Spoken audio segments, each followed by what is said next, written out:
What is up, football fans, and welcome back to Play Action Takes, HOPELY Media's NFL podcast. Today's podcast, we look a little different. We got new cameras in the house. We got a new setup going on, and we're trying to figure that out. But we're here nonetheless to talk about the NFL. Week 7.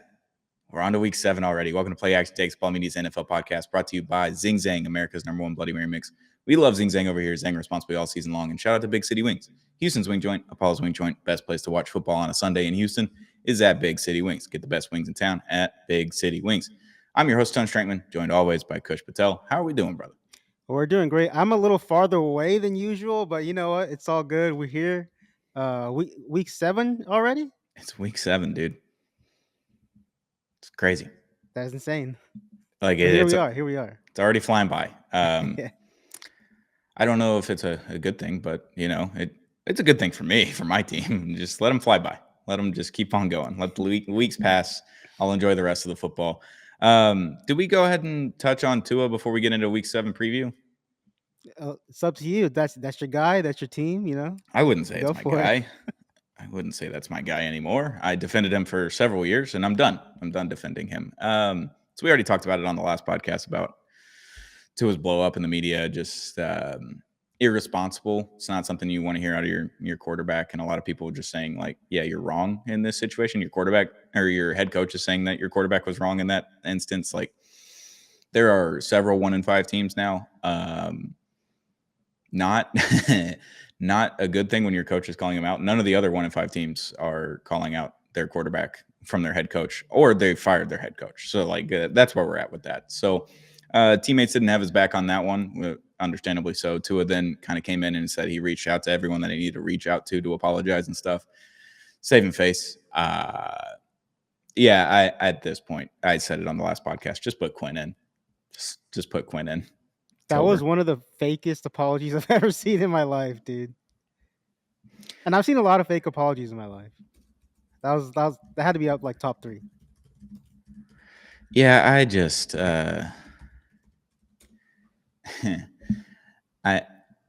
I don't understand how a locker room can be that fractured. I saw a TikTok this morning. It was like it was the Morris twins from the NBA and Udonis Haslem and Mike Miller, I believe, back in the day. And Mike Miller was telling a story about how he's on the Nuggets. He's 38 years old. He's only there to just be part of the locker room, kind of help the young kids out. He said a new lottery pick comes in the draft, and the ownership group was like, hey, we need you to work on his jumper with him, work on his three-pointer, whatever. And he's like, all right, I'll text him. Like, hey, I'm in the gym at 9 a.m. tomorrow. Meet me there. We'll work on the jumper. Showed up at 9:15. And he's like, all right, young buck, you got another chance. Like 9 a.m. tomorrow. I'll be back. Showed up at 9:30 the next day. The next day he showed up at 9:45. And he's like, and he went to the ownership and he's like, yeah, I'm not working with this anymore. And team meetings and working on specific things, a basketball team and a football team are very different. But being in the NHL locker room with the Dallas Stars last season and this season specifically it's a completely different world. Everybody has each other's backs. There's no one calling anyone out. We saw last year with the Dallas Stars, the head coach called out the goalie and immediately got fired 8 days later when going to the Western Conference Finals 3 years in a row. Like, he's one of the 4 best teams in hockey, one of the best regular season teams in hockey over those 3 years. And he got fired because he called out a goalie. As a quarterback, you can't call out players. He didn't say names. He didn't say positions or anything like that, but he still called out the team in a bad way. And you just can't do that. So it's fractured. And yeah, I don't know how you come back from this. I don't know how you start Tua after this. It's a benchable offense. The play has been benchable in this season, so it's over for Tua. I'm ready to call it a day, but they're not going to do that. I know they're not, so I'm going to have to keep dealing with it. And we'll look forward to the yelling every single week. Yeah, I mean, hopefully we don't have to do this. Like, if Quinn Ewers is starting a game or comes in a game, we will talk about that, but I think I'm ready to just – unless something crazy happens like this week with Tua and the Dolphins, then we don't need to speak about them anymore. It's kind of like last season with the Mavericks. Like, they traded Luka, and I was like, yeah, I think we're good on talking about the Mavericks after the Luka trade died down a little bit. So, yeah, that's where we're at with the Dolphins. But Week 7 preview. Let's get into it. Rams-Jags, Sunday afternoon. It's a noon game, 12 o'clock game. It's an interesting game. I don't know what to think about it because last week I watched the Rams game and I was like, did Matthew Stafford forget how to throw the ball? It's very strange. He missed a lot of open throws, a lot of touchdowns, a lot of first downs. They won the game 17-3 or whatever against the Ravens, but strange game from them, and they don't look as strong as I thought they would. Puka Nakua's now out, And the Jags, they're winning games, but they're still a little shaky. We're still unsure about it, but I think it is going to be a fun game. Yeah, the Jaguars and the Rams to me at 4-2, they're not as impressive, as one would think. Because there's a handful of 4-2 teams, and they all look like they have flaws. I think it's the same thing with the Jags, same thing with the Rams. The Rams weren't particularly impressive last week against the banged up Ravens team, of which the Texans the previous week put like 40 points on them, and the Rams only put 17 points on them. Not very impressive. And then the Jaguars go up against the Seahawks. Trevor Lawrence gets sacked a lot, and they only scored 12 points after a big win on prime time against the Kansas City Chiefs. So both of these teams not looking as impressive as we thought, but I think this is going to be a great game. Um, Matthew Stafford versus Trevor Lawrence. The Jaguars defense is going to have to force some turnovers if they want to win this game, and I'm gonna go Jacksonville Jaguars in this game just because I think the defense is going to show up. I think they're going to get back to forcing some turnovers, and Matthew Stafford is gonna have to put some balls on the dot against this defense. I like I like the secondary. I don't love the secondary, but uh, just going back to what I said earlier, like the Jaguars are one of the best in the league at forcing turnovers this season, and I think that's going to be how they're going to have to win this game. Yeah, I mean, they're going to need it. And Puka Nacua didn't practice today on Thursday when we're filming this at 2:22 p.m. right now. I looked it up to see if Puka practiced today. Usually, if you don't practice on a Thursday, that's not a good sign. You need to be limited by Thursday, practice full on Friday in order to play. Typically is how it goes. So I would assume that he's not going to play, but you still got Devontae Adams, you got Kyron Williams, you still have enough weapons to get it done. But that Jags defense has been pretty good this year. So if you're turning the ball over, the game's going to be really tight. I think this game's going to be tight regardless. But I did pick the Jags for a Jags curse last week, and it worked. So I'll pick the Jags again and keep helping. Every time I pick the Rams, they lose. Every time I pick the Jags, they win. So I got to go Jags. Interesting. Yeah. I mean, you got two curses kind of going on. You're picking the Jags for your being correct in your NFL picks, but it's hurting your team. So yeah, I'll pick the Jags and try to help you out there. Yeah. We'll see what happens. Next game, Colts, Chargers. Another weird game. It's just kind of like Rams and Jags. I don't know what to think about these two teams really yet. The Chargers have lost a couple of winnable games, or should have been winnable games, and they weren't. Their whole offensive line has been dead. They obviously win last week against Miami. They probably should have lost. It's a strange team. And then the Colts are even stranger. Daniel Jones is really good now. Strangely, weirdly. I mean, he had 2 touchdowns and a rushing touchdown last week. No, he threw a pick, but he's been pretty good. Jonathan Taylor's been one of the best running backs in fantasy this year. They've got weapons. They're making plays on defense. I thought the Colts were going to be good this year. I just didn't think they were going to be this good. I thought they were going to be 9-8 good, and they still could be. They could have an end of season collapse. I've seen the Dolphins do that many a times. So what do you think about the Colts and Chargers game? I need the Colts to lose for my sanity. We we can't have the Indianapolis Colts be number 1 in power rankings for several more weeks. Can't happen. I'm praying on their downfall. The Chargers have been up and down the season, honestly, and I think this is going to be a close game. But the Chargers defense is going to have to give Daniel Jones problems. They have to, against the Cardinals, Daniel Jones had 3 balls that should have been interceptions. Hopefully, this time around, the Chargers can make that happen. But man, yeah, I need the Colts to lose this game, Stone. It just has to happen. Just has to happen. Yeah, I get it. I need them to score a lot of points in this game. I have one of my fantasy teams is riding on Daniel Jones since Joe Burrow decided to not play the rest of the season, basically with turf toe. Understandably so. It's a terrible injury. I wouldn't wish that on my worst enemy. But I'm rocking Daniel Jones and Jonathan Taylor in that league. I need them to put up some points. If they lose in the meantime, that's fine. I'm good with that. But I need points on the fantasy board. It's just I thought the Colts defense was going to be good, and they've been.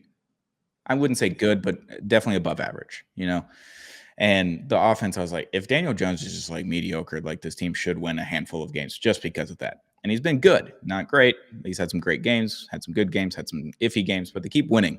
and it's very strange. And if AD Mitchell hadn't fumbled the ball into the end zone a couple of times, they might not have a loss right now, which is crazy. If I don't Daniel, even want to think about that. like, that'd be insane if the 72 Dolphins are still sweating it out to the Colts, led by Daniel Jones right now for an undefeated season. But there's no shot they keep winning the way that they keep winning. They have to play a little bit cleaner. Daniel Jones has to be a little bit better on the offensive side of the ball and not turn the ball over or have threats of turning the ball over. The Chargers will make you pay. I saw that last week. If you make mistakes, they will make you pay. They'll go down and score on the touchdown and after the interception or a fumble or something like that. So minimal turnovers for the Colts, and that's their way to success. Chargers need to get a turnover and need Justin Herbert to be really good and not get sacked a bunch, because that's been a problem. Obviously, last week it didn't work for me. They had no offensive line, and we have all these quote unquote Pro Bowl and all-star defensive linemen that never got to the quarterback. So that's kind of the recipe for success. Be good on defense for the Chargers, capitalize on mistakes. If the Colts don't have turnovers, they should win the game. So I think it's going to be a fun one. I'm going to pick the Colts. I'm just a Colts guy now, I guess. I'm going to start singing the song like that Colts fan does. Please, let's not do that. Let's not do that. Our team. We love Absolutely not. them. Yeah, shout out the Colts. I'm taking the Colts. Who you got? I'm gonna go Chargers. I think Justin Herbert's gonna ball again. I think that defense is gonna redeem itself. The defense hasn't played up to my expectation the past few weeks, starting with the Giants game a few weeks ago. I think they're gonna get back to playing great defense. I expect Derwin James to make Daniel Jones pay with an interception in this game. And then the only concern I have for the Chargers is that offensive line. I'm not sure if Joe Alt's coming back, but if he doesn't play in this game, that might be a concern. I really like the Colts' defensive line. Their pass rush is really, really good. Laiatu Latu, a player to watch. Drafted, I think it was last year. Was it last year? Or maybe 2 years ago? I believe so, yeah.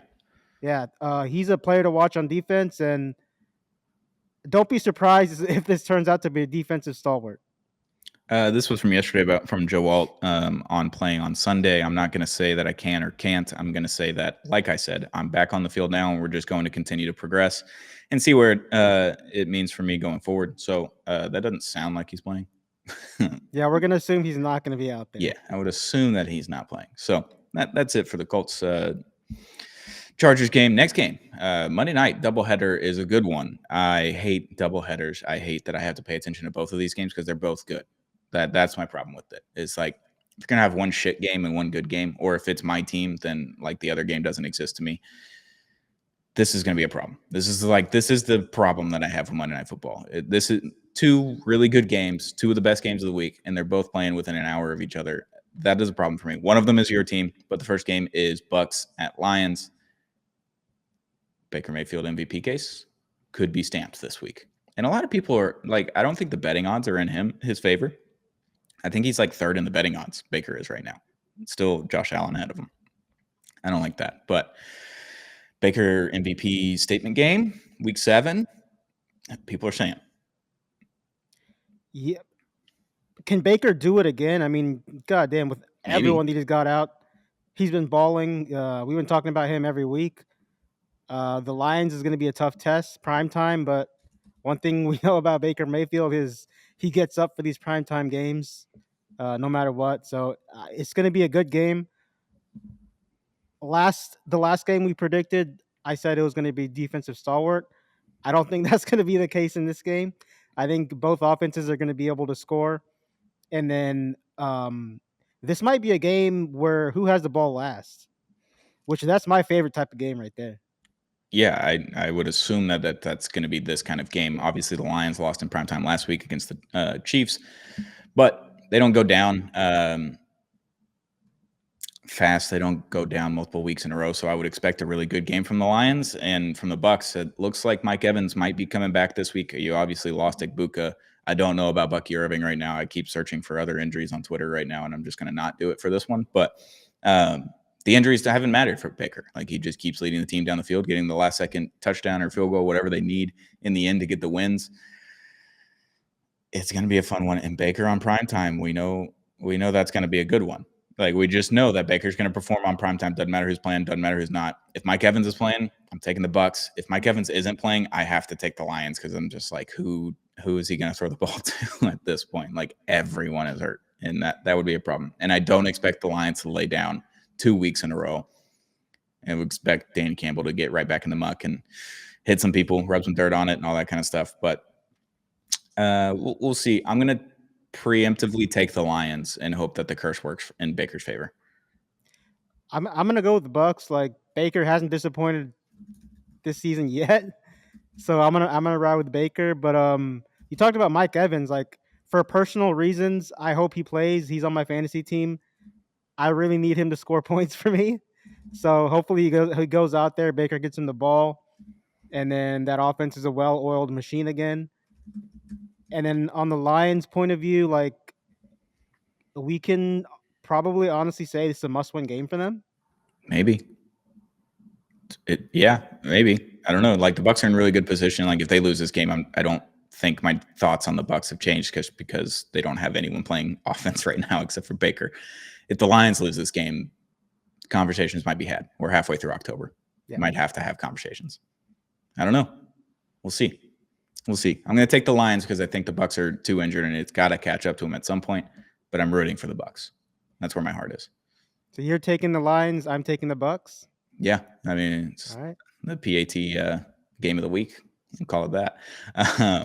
Last game of the week that we'll get into, another Monday nighter. Your team, Houston Texans, back from a bye week. Early bye weeks are criminal, I will say. Like everyone needs them later in the season, but the teams that get them week 6, that's tough.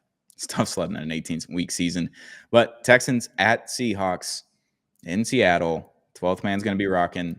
They look kind of frisky this year. They're not like spectacular or anything, but I like the Seahawks, what they've been doing this year. Texans at Seahawks. What are your thoughts on your team heading into a Monday Night Football game on the road? Man, I would say, first of all, I would say this is a must-win game for the Texans. Yeah. If they lose this game, they're 2-4. Their chances to get back in the race and in their division go down a lot. And, you know, a lot of the fan base was riding high after last week when we just throttled the Ravens. And so we've kind of had to wait 2 weeks to see this team again. And I'm looking forward to seeing this team again because I think it could go one of two ways. Either they go up to Seattle and they lose bad, because I think that could happen just because of like the on the road factor and they've never won in Seattle and all that stuff. Or it could be a situation where we're watching this game at like 9 or 10 p.m. on a Monday night and we're like, man, this does not look like the same Texans. And I'm hoping the latter happens, but this is a tough Seattle team. I saw a stat the other day on Twitter where they don't really blitz a lot and they're able to get like massive pressure with their 4 guys up front. And, you know, matchup wise, I think the Texans have done okay with that, but they've also struggled with that a little bit. And mostly last year, they struggled with that a lot. I know this year's a different offensive line, but one of the things I'm going to be looking for is like how they handle that and how the offense looks. Because I think that as good as the Seattle offense has been, I think the defense will be fine. Like I have major trust factor in the defense. It's where everybody's in Houston is looking at the offense right now. Yeah, with the Seahawks defense, like I came into the season think they were going to be one of the best in the league, and they haven't been so far. A lot of people have been scoring a lot of points on them. So I'm just curious to see a middling Texans offense so far this season. You've had one good game against a team that was completely beat up without their starting quarterback that doesn't have a lot of confidence, right? You put up a lot of points on them. That's one thing, right? You should do that, and I'm happy that you did that. The rest of the season, it's been middling and iffy at best, and you're just kind of sitting there like, when is the Nico Collins game going to happen? When are our rookie wide receivers going to stand out? When is Woody Marks going to get more than like 9 touches a game because he's been good every time he touches the ball? If we can have a good Texans matchup against a Seattle defense that isn't as good as it was last year, if you can kind of hold the pressure off a little bit, like you said, they don't blitz and they still get pressure, that is a nightmare fuel scenario for the Texans where the offensive line has not been good this year. And wide receivers aren't getting open and they don't have to pressure, like they don't have to send a blitz to get pressure. A lot of teams have done that against them so far this year. It seems nightmare fuel for the Texans, and that's what I'm going to be looking forward to, because if you can kind of hold off the pressure and they're not blitzing anyone, can your wide receivers get open? If that's the case, then you should win the game. Can you run the ball a little bit? We'll see. Can the Seahawks stop the Texans offense on defense? Because if the Texans offense is humming, it's a lot of fun. It's a lot of points. I don't know. It could just be a defensive game, though. It might just be like 17-10. Like, I could definitely see that happening. Both of these defenses are good. I like the Texans defense more than I like Seattle's this year so far. But Seattle has the ability to pressure the quarterback without blitzing. So I'm just curious. I think it's going to be like a 17-10 game, and I don't know who to pick. Yeah, then I think the key to this game for the Texans is Seattle plays a lot of zone defense, so offensively they're gonna have to. I know players like to hit the big play all the time, but the key for the Texans is they're gonna have to get the ball out quick, and they're gonna really just have to attack that zone and keep the chains moving. The run game has to be good, and then for Seattle, I think it's don't let the defensive ends get to Sam Darnold. If they can protect him, if they can, try to protect him as long as they can against these studs that the Texans have on the defensive line, I think they'll be able to move the ball. And then the other thing I'm looking forward to is how does offensive coordinator Clint Kubiak kind of neutralize that pass rush and, kind of tire him out a little bit. Yeah, because it's like you don't want to be in 21 and 22 personnel the whole game and just blocking your tight end just to hope that helps the pressure, especially if they're not sending blitz. You especially don't want that. You want your weapons out there. Like Dalton Schultz has been fine for a long time for his career, but he's not like a great tight end for the Texans since his first year there. So curious to see kind of what the matchups look like. Like, what are the Texans running out 3 wide and a tight end, or are they doing 4 wide and just a running back in the backfield? Like, I just want to see what they're running out there and how are they going to protect CJ Stroud, because that's been a topic of conversation for 3 straight years now. It's been a problem. Like, Yeah, and then the one thing we didn't talk about is Derek Stingley against JSN. That's going to be a fun matchup to watch, man. That's fun, because JSN was probably him and Chris Olave were like the runts of the litter of the Ohio State wide receivers over the last few years. JSN just didn't have the opportunities. Tyler Lockett, DK Metcalf there. He wasn't the true number one guy. He's been the number one guy this year for Sam Darnold, and he's been fucking cooking everyone. Amazing. Been awesome. And we've seen Derek Stingley Jr. just shut down like the best wide receivers in the game. Like last year, we saw him against Tyreek Hill. He had 2 picks on his own, and he mossed Tyreek Hill on one of them. So he can shut down the best of them. Right now, JSN's one of the best of them. Can Derek Stingley shut him down? Can you create pressure in the backfield without having to send a blitz? If you just got Danielle Hunter and Will Anderson going crazy, like if you got that going and Derek Stingley's just got one side of the field down, it's going to be a fun game. I really do see it as a 17-10 game. I don't trust the Texans offense enough right now, and I'm going to have to pick the Seahawks because of that. But when saying that, the Stoney curse might just be right in there. Like I might have just cursed all of the teams that you need to win this week, or you need to lose this week, and I picked them all to win. So you might be in good hands here. We'll see.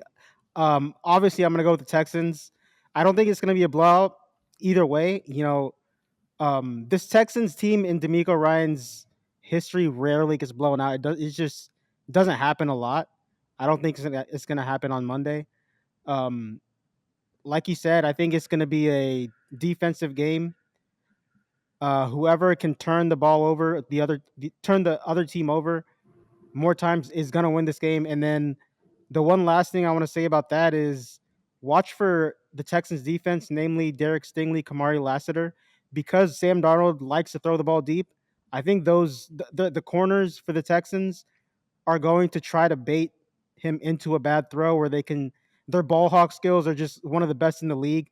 So it may be a perfect throw, but those 2 guys can make a play on the ball and they can turn the whole game around that way. And even Jalen Petry's been awesome out there in safety. Like you got him hovering back there in case one of them does get beat. Like you still have backup there. So it's going to be a fun matchup. I think that's going to be a really good game. Bucks Lions is going to be a really good game. And I hate that they're both playing at the same time. Luckily, I have YouTube TV, so I can just pull up both of them, have them side by side. That'll be nice. I hate having to do split screen for a Monday Night Football game. That's just my least favorite thing of all time. I might have to have an energy drink at like 7:30 just to stay up for this damn game, man. Yeah, I mean, dude, Yeah. what time does the game start? I think it's 9 o'clock. Holy shit. All right. Yeah, I mean, I just went through that on Tuesday night. The Stars had their home opener. They had the green carpet roll out, so all the players walk in and show off their outfits and sign stuff for fans walking into the arena and stuff at 5:30 PM. You know what time the game started? 8 o'clock. 8:52. 8:52. Oh my god. They were there. They had to probably take a nap after they got in there before they'd had their meetings and stuff because they were there so early. I was there so early. I was sitting there. I was having drinks at Hero right outside AAC, and I was like, "All right, let's head into the press box at like 7:40." I still had an hour plus till the puck drop happened. The game didn't end until like 11:30. Then press and all that kind of stuff. I didn't get home till after midnight. I was beat yesterday. I was exhausted yesterday. I had no idea what was happening to my body. I didn't know how to keep my eyes awake. I had so many drinks, so many coffees, all the things. Yeah, you might need to. A football game's going to last 3.5 hours, probably Yeah. three and a half hours. So you might need a coffee. You might need an energy drink before this game. But those are going to be two great games. But I'm glad I get to watch a majority of the Bucks Lions before this one pops on my screen. So that's good news for me as a non-fan viewer of these two matchups. But I'm excited to watch them both. It's going to be a good Monday night. I just hate that there's a doubleheader. Well, I'll be stressed from today till Monday night. So Yeah, that's the one good thing about the Dolphins being 1-5. Not stressed anymore. I'm like, it's more like depression that kicks in like at 11 a.m. on a Sunday morning. I'm like, ah, man, I got an hour till this shit starts. This is gonna suck. So at least you have the fun anxiety. I have the bad anxiety heading into a game right now. So it could turn bad for you after this week. We don't know, but I picked against them, so you might be all right. But that's it for play action takes. You got any other topics you want to throw out there? I don't know if any other news has kind of popped in. I don't think so, but I'm sure we'll have more to talk about next week. Yeah, I mean, we had a It lot seems of like news. every week some crazy stuff happens. Yeah, it's been media stuff. It's been like we've had a weird trade. We've already got people getting fired. Yeah, it's been an interesting NFL season so far. I don't think it's been one of the best, but it's been interesting Yeah. nonetheless. Storylines. A lot of storylines, a lot of weird moments in games. Maybe we get a weird weekend again on Sunday. That'd be fun. But we'll be back on Monday, Monday afternoon, recapping week 7. This is crazy. We're already in week 7. It's nuts. I can't believe it. It's already flying by. It's kind of a problem. We only got, 11 more weeks after this. So Yeah. it's going to be interesting. We're going to get into it on Play Action Takes on Monday, a recap episode of week 7. But thank you to our sponsor, Zing Zang, America's #1 Bloody Mary mix. We love Zing Zang over here. Zang responsibly all season long. And shout out to Big City Wings, Houston's wing joint, Apollo's wing joint. We love Big City Wings over here, longtime sponsor of Apollo Media. Make sure to hit that subscribe button wherever you get Play Action Takes on audio, like Apple, Spotify, wherever. Hit that subscribe button. And if you haven't already on our YouTube at Apollo HOU, hit that subscribe button as well. Send some comments. Tell us something you want us to talk about on Monday. We're excited to get into it on Play Action Takes. We'll be back very, very soon with another episode. Play Action Takes, Apollo Media's NFL podcast.